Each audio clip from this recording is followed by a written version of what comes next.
My mum taught me how to sew when I was about 10 years old, and I always made my own clothes and was always designing and drawing things. So I made it my mission to learn as much as possible from every angle, and started my brand within a few years, and then opened a store, and then opened an online store, and yeah, the rest is history so far.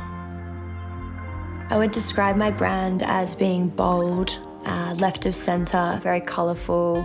I've always aimed to design pieces which have a high impact or will lift any outfit that you put on and just make you feel really happy.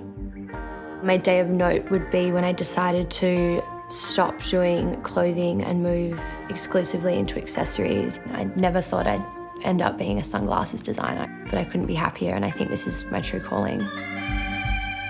The freedom to be creative every day and kind of work to my own schedule has been one of the most rewarding things about having my own business. Ideas come to me at any time, you know, just when I'm on the go or like taking the dog for a walk or something will come into my mind.